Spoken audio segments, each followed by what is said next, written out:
Hello friends, welcome back. इस video में आपको एंकर टैग के बारे में बताने जा रहा हूँ। तो एंकर टैग मेनली यूज़ होते हैं जब आप एक पेज से दूसरे पेज पर जाते हैं, तो वो एंकर टैग ही होते हैं जो आपको दूसरे पेज पर लेके जाते हैं। तो उन पे लिंक लगा होता है जिस पेज पर आप जाते हैं। तो चलिए एंकर टैग को स्टार्ट करते हैं लिखना। एंकर टैग को ओपन कर लीजिए और क्लोज कर लीजिए एक साथ ही।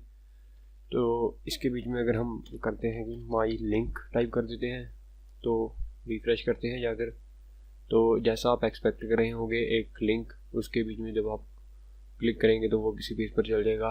अभी वैसा नहीं है एक्चुअली। पहले मैं सम यहाँ पर ब्रेक एलिमेंट लिख देता हूँ।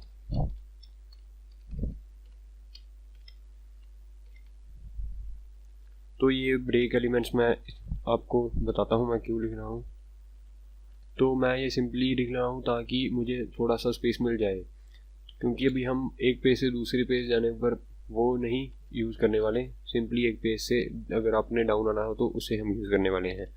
तो यहाँ पर मैं एक पैराग्राफ दे देता हूँ और इस पर लिख देता हूँ एंकर कम्स हेयर।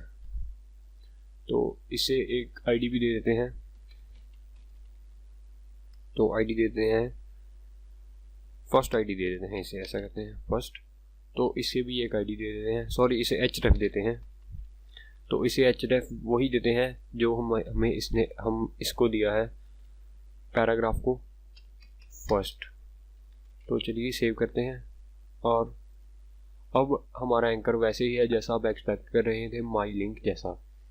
तो अब अगर हम इस पर क्लिक करेंगे तो आप देख सकते हैं हम यहाँ पर आ गए। एक्चुअली हम इसे थोड़ा सा और बेटर कर सकते हैं। इसे कॉपी कर लीजिए और यहाँ पर एक बार और पेस्ट कर लीजिए और रिफ्रेश करते हैं।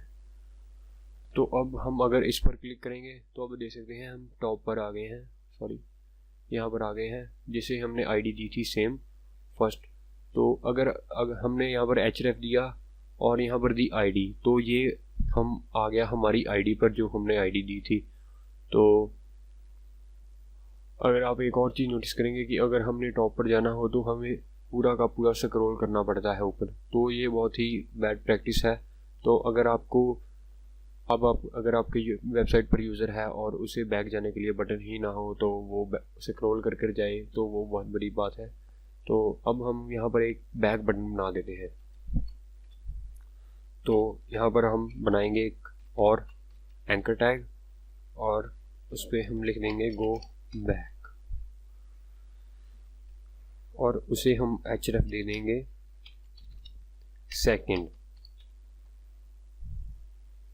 और यहाँ पर इसे ही आईडी दे देंगे, एंकर को दे देंगे और इसे आईडी दे देंगे हम सेकंड। तो एक्चुअली यहाँ पर हैश ज़रूर लगाना ना भूलें। और अब हम जब रिफ्रेश करेंगे पेज तो हम आ गए हमारे पैराग्राफ पर।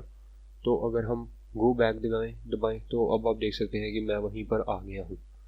तो ये यूज़ होते हैं एंकर टैग के। और ये एक पेज से डाउन आना हो तो इसी ऐसे भी हम यूज़ कर सकते हैं, लेकिन अगर एक पेज से दूसरे पेज पर जाना हो तो मैं आपको नेक्स्ट वीडियो में बताऊँगा तो वो कैसे करते हैं। So guys, thanks for watching and please subscribe my channel.